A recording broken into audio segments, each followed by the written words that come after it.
नीतीश की नई कैबिनेट में कौन आएगा, कौन जाएगा, किसे मिलेगा मंत्रालय, कौन करेगा इंतजार, ये सवाल आज सभी के जहन में है। तो आइए समझने की कोशिश करते हैं कि किसकी झोली भरेगी और कौन रहेगा खाली। इसी समझने के प्रयास में हम आपको ये भी बताएंगे कि विभागों का बंटवारा कैसे होगा और इस विभागों के बंटवारे का फॉर्मूला कहाँ निकाला गया। ये भी बताएंगे कि जो बैठक हुई थी धर्मेंद्र प्रधान और नीतीश कुमार की, बंद कमरे में क्या बात हुई थी और क्या निकला था फॉर्मूला। नमस्कार, मैं हूं केशव और आप देख रहे हैं प्रभात खबर। प्रभात खबर के डिजिटल प्लेटफॉर्म पर आप तमाम दर्शकों का स्वागत है और आज की चर्चा इस पर शुरू करते हैं। बिहार विधानसभा चुनाव में प्रचंड जीत के बाद एनडीए सरकार के गठन की तैयारी में है। चुनाव के नतीजों के बाद गठबंधन के सभी दलों के लिए पोस्ट इलेक्शन सबसे बड़ी जिम्नास्टिक होती, यानी कैबिनेट का निर्माण। और उस कैबिनेट के निर्माण को लेकर जो है अभी सरकार के अंदर जो है रसाकशी जारी है। अब सवाल यह है कि नीतीश कुमार की नई कैबिनेट में नए चेहरे कौन कौन होंगे, कितने मंत्री जेडीयू के होंगे, कितने बीजेपी के होंगे, नीतीश की कैबिनेट का फ्रेमवर्क क्या होगा और सीटों पर क्या सीन बनता नजर आ रहा है। सबसे पहले रूल नंबर 1 समझिए। कैबिनेट का साइज मुख्यमंत्री की मर्जी से तय नहीं होता है। धारा 164(1)(a) के तहत इसे तय किया जाता है। और राज्य की विधानसभा में कुल सीटों की संख्या का 15% कैबिनेट में मंत्री हो सकते हैं। बिहार विधानसभा में 243 सीटें हैं, 243 का 15% यानी 36, यही कैबिनेट के मंत्रियों की संख्या हो सकती है और वो भी सीएम के साथ। यानी बिहार की कैबिनेट में 36 मंत्री हो सकते हैं सीएम समेत। अब ये 36 कुर्सियां ही हैं जिस पर पोस्ट पोल खेल होना है। चुनाव में एनडीए को जबरदस्त बहुमत मिला है, यानी फॉर्मूला साफ है। मंत्री पद उसी के हिसाब से मिलेंगे जिस हिसाब से सीटें आई हैं, यानी सीटों का फ्रेम बीजेपी के साथ है। बीजेपी को 89 सीटें मिली हैं, जो विधानसभा में सबसे बड़ी पार्टी का तमगा भी है। अब आइए बात कर लेते हैं जेडीयू की। जेडीयू 85 सीटों के साथ दूसरे नंबर पर दूसरी सबसे बड़ी पार्टी है। इसके बाद 19 सीटों के साथ लोक जनशक्ति पार्टी रामविलास की है। इसके अलावा अन्य सहयोगी दल भी हैं जिन्हें प्रतीकात्मक रूप से जगह देने की बात है। यह अलग बात है कि एक बार फिर से नीतीश सरकार है, लेकिन ज्यादा दबदबा बीजेपी का, यानी रणनीतिक कंट्रोल नीतीश के हाथ में होगा और वहीं दबदबा बीजेपी के हाथ में दिखाई देगा। अब इन दोनों को साधने के लिए और इसको बैलेंस करने की कोशिश होगी। अब नई कैबिनेट को लेकर जो है दर्शकों के मन में बड़ा सवाल होगा कि नई कैबिनेट के में जो है वो चेहरे कौन कौन से होंगे, यानी नए या पुराने कौन होंगे। इसको लेकर आप सभी के मन में एक सवाल होगा। तो आइए अब इस पर भी चर्चा कर लेते हैं। बता दें कि इस बार नीतीश कैबिनेट में जेडीयू के पास सबसे ज्यादा नए चेहरे हैं। उसमें 12 विधायक ऐसे हैं जो 40 साल से कम के हैं और वो विधानसभा पहुंचे हैं। वहीं भाजपा के पास 8 प्रत्याशियों की लिस्ट है जो जीतकर विधानसभा पहुंची है। वहीं लोक जनशक्ति पार्टी रामविलास के पास 7 है और हम के पास एक प्रत्याशी ऐसा है जो युवा है, 40 साल से कम का है और बिहार की विधानसभा में अपना प्रतिनिधित्व करता हुआ नजर आएगा। ऐसे में सवाल यह है कि नई कैबिनेट में इन नए चेहरों को जगह मिलेगी या नहीं। दरअसल इस बार 34 ऐसे चेहरे हैं, यानी पक्ष और विपक्ष सभी को मिलाकर मैं बता रहा हूं कि 34 ऐसे चेहरे हैं जो बिहार विधानसभा में नजर आने वाले हैं, जिनकी उम्र 40 से कम होगी। लेकिन आगे बढ़ते हैं, बताते हैं कि कैबिनेट में सिर्फ कितने मंत्री होंगे वाला सवाल नहीं है। सवाल यह भी है कि कौन होगा, कौन नहीं होगा और कौन सा चेहरा सरप्राइज एंट्री करेगा। वैसे आपको बता दें कि बीजेपी में सरप्राइज एंट्री कोई नई बात नहीं है। नीतीश कुमार भी ये सरप्राइज वाला जो स्टाइल है वो अपनाते रहे, लेकिन ऐसा लगता नहीं है कि वो इस बार कुछ नए प्रयोग या ज्यादा प्रयोग करते हुए नजर आएंगे। सीएम नीतीश कुमार का फॉर्मूला साफ है, काम करने वाले को प्रमोशन और विवाद वालों को आउट। अब इन सब के बीच ब्रांड न्यू चेहरे अंदर हो सकते हैं और विवादित चेहरे जो हैं वो बाहर जा सकते हैं। इधर बीजेपी की रणनीति भी अलग दिखाई दे रही है। युवा चेहरे, अति पिछड़े, दलित, महिला चेहरों को प्रमोट करने को लेकर बीजेपी अग्रेसिव दिखाई दे रही है। जैसी उसकी मंशा अभी दिखाई दे रही है उस हिसाब से मैं बता रहा हूं। यानी इस बार की कैबिनेट में ये बात साफ हो गई है कि मंत्रिमंडल में आपको फ्रेशनेस, सोशल बैलेंस और पॉलिटिकल मैसेज सब कुछ देखने को मिलने वाला है। अब आइए बात करते हैं उस मुलाकात की जिसे असली फॉर्मूला फैक्ट्री कहा जा रहा है, यानी नीतीश कुमार और धर्मेंद्र प्रधान की मुलाकात। इस मुलाकात में फॉर्मूले सेट किए गए थे। जनाब, यहाँ पर जो फॉर्मूला सेट किया गया था उसी के आधार पर अब नई जो कैबिनेट है उसकी ब्लूप्रिंट आपको दिखाई देगी। इस लंबी मुलाकात में कैबिनेट का पूरा ब्लूप्रिंट तैयार किया गया। जानकारों का मानना है कि दोनों ने मिलकर इस मीटिंग में 3 बातें तय की। पहला, कैबिनेट में पार्टीवार हिस्सेदारी कैसे होगी। दूसरा, चेहरों पर परफॉर्मेंस प्लस सोशल कॉम्बिनेशन का फॉर्मूला कौन संभालेगा। वहीं तीसरा, कि सहयोगियों को सिंबॉलिक लेकिन सम्मानजनक जगह कैसे दी जाएगी। अब इन तीनों सवालों का जवाब यह है कि कैबिनेट में पार्टीवार हिस्सेदारी में बीजेपी एक बड़ा पार्टनर होगा, इसलिए उसके पास ज्यादा मंत्रालय होंगे।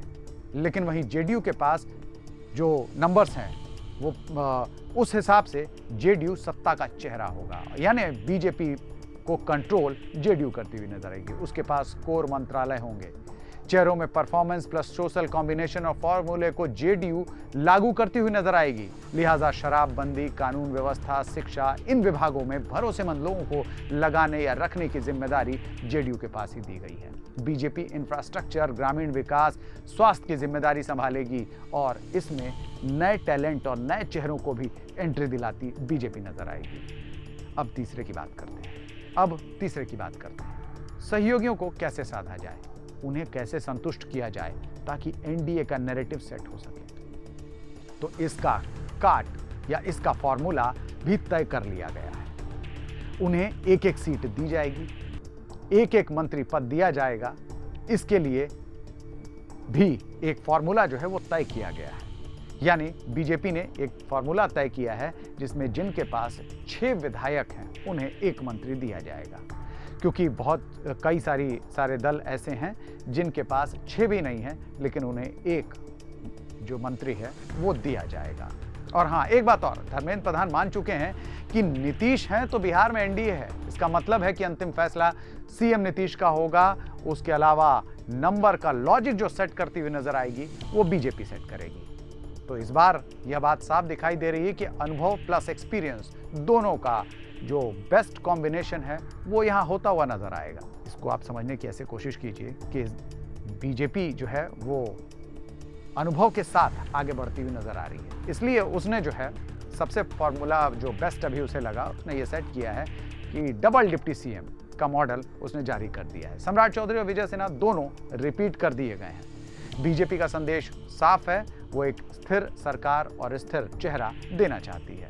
बाकी बड़े नामों में नितिन नवीन, नितिन मिश्रा, प्रेम कुमार, रामकृपाल यादव, रमा निषाद, कृष्णा कुमार मिश्र, मिथिलेश तिवारी, ये इन नाम हैं जिन पर बीजेपी का फोकस है और शुरुआती नाम इनके बारे में इनको लेकर चर्चा हो रही है। यानी बीजेपी का पूरा फोकस जो है युवा चेहरा, महिला, ओबीसी, ईबीसी और मजबूत वोट बैंक के चेहरे दिखाई दे रहे हैं। अब जेडीयू की टीम की बात कर लेते हैं। तो जेडीयू की टीम में भी अनुभव का जो बैलेंस है वो साफ दिखाई देगा। यहाँ तस्वीर थोड़ी और ज़्यादा साफ होती हुई नजर आती है। नीतीश कुमार बहुत ज़्यादा जो है अपने भरोसेमंद साथियों पर ही भरोसा करते हुए नजर आएंगे, क्योंकि जिस तरीके से उन्होंने पिछली बार विधानसभा को संभाला और तमाम सारी चीज़ें देखी, मंत्रालयों को संभाला, विभागों को संभाला, तो ऐसे में नीतीश कुमार अपनी कैबिनेट में भरोसेमंद चेहरों को ही परफॉर्म करने का मौका देंगे। इसमें जातीय बैलेंस भी साधने की कोशिश करते हुए नजर आएंगे। तो अब जो उनके साथ उनके पक्के भरोसे वाले लोग हैं वो उनके साथ होना लाजमी है। उन्हें मंत्री पद मिलेगा, जिनमें नाम जो सामने आ रहे हैं उन नामों की चर्चा हो जानी चाहिए। विजय कुमार चौधरी, विजेंद्र यादव, अशोक चौधरी, श्रवण कुमार, ये 4 ऐसे नाम हैं जो जेडीयू में स्ट्रॉन्ग पिलर्स कहे जाते हैं, नीतीश कुमार के काफ़ी करीबी कहे जाते हैं, माने भी जाते हैं, और इनको लेकर ही, इनके इर्द गिर्द ही नीतीश कुमार की राजनीति जो है वो अपने खंबे पर खड़ी दिखाई दी है। अब बात कर लेते हैं महिलाओं की। तो लेसी सिंह और शीला मंडल, ये 2 चेहरे फिर से आपको दिखाई देंगे। संदेश साफ है, महिलाएं उनकी प्राथमिकता में हैं।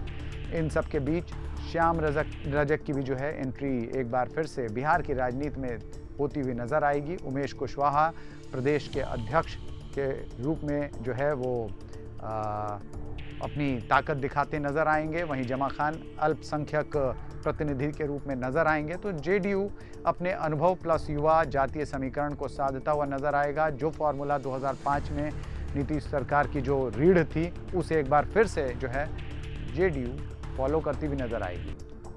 वहीं आपको बता दें कि लोक जनशक्ति पार्टी रामविलास को 2 मंत्री मिलने वाले हैं, क्योंकि उसके पास 19 सीटों का नंबर 19 है। हालांकि ये 6-6 का फॉर्मूला लगाया गया है। माना जा रहा है कि उसे जो है आज 20 से 21 ऐसे चेहरे होंगे जो शपथ लेंगे, मंत्रिमंडल की शपथ लेंगे। उनमें 2 चेहरे लोक जनशक्ति पार्टी रामविलास के भी होंगे और एक चेहरा हम का रालमो की तरफ से एक मंत्री बनाया जाएगा। आज पटना के गांधी मैदान में शपथ ग्रहण समारोह का आयोजन किया जाना है। यह शपथ ग्रहण समारोह केवल शपथ ग्रहण समारोह नहीं है, एक बड़ा मैसेज होगा। पीएम मोदी पटना आ रहे हैं, शपथ ग्रहण समारोह में शामिल होंगे और सेना का हेलीकॉप्टर उन्हें लेकर सीधे पटना के गांधी मैदान में लैंड करेगा और पीएम मोदी की ग्रैंड एंट्री गांधी मैदान में होती हुई नजर आएगी। तो ये सिर्फ शपथ का मंच नहीं होगा, ये एक बड़ा ऑप्टिकल मैसेज होगा। यानी देखिए हमारी ताकत, पीएम मोदी बताते नजर आएंगे कि देखिए हमारी ताकत, हमारी एकजुटता, हमारी शक्ति। और नीतीश कुमार के ऊपर उनका जो सुरक्षित दांव है वो भी दिखाई देता हुआ नजर आएगा। सीएम वही, डिप्टी सीएम वही, लेकिन सरकार नई। नीतीश कुमार के 20 से 21 मंत्री शपथ लेने वाले हैं। ऐसे में अब नई सरकार में आपको बीजेपी की ताकत और जेडीयू का संतुलन दोनों देखने को मिलने वाला है। दोनों दलों का तड़का होगा और उसके अलावा जो है छोटे दल इसमें अपना तड़का लगाते हुए नजर आएंगे। ये सिर्फ मंत्रियों की सूची नहीं है और शपथ ग्रहण नहीं होगा, बल्कि ये एनडीए के 2026 का रोड मैप भी होगा। अब आप सोच रहे होंगे कि मैं 2026 की बात क्यों कर रहा हूं। दरअसल 2026 में कई जगह विधानसभा चुनाव होने वाले हैं और बीजेपी के बारे में कहा जाता है वो अक्सर चुनाव के मोड में ही रहती है। तो ऐसे में मैं आपको बता दूं कि 2026 में असम, पश्चिम बंगाल, पौंडीचेरी, तमिलनाडु और केरल में विधानसभा चुनाव होने वाले हैं। तो ये केवल रोड मैप का पन्ना साबित होने वाला है। जो आज बिहार विधानसभा में जो मंत्रियों की जो शपथ दिलाई जाएगी, यह सिर्फ एक पन्ना होने वाला है। एनडीए के 2026 के रोड मैप का पहला पन्ना साबित होगा, क्योंकि 2026 में असम, पश्चिम बंगाल, पौंडीचेरी, तमिलनाडु और केरल में विधानसभा चुनाव होने हैं। अब यह देखना होगा कि ये पन्ना आगे कैसी किताब बनता है या 2020 वाली फाइल की तरह फिर से बंद कर दिया जाता है। फिलहाल 20 नवंबर को एंजॉय कीजिए। गांधी मैदान में शपथ ग्रहण समारोह के आयोजन पर निगाह बनाए रखें। तब तक के लिए धन्यवाद। प्रभातखबर.com, विश्वास वही, रफ्तार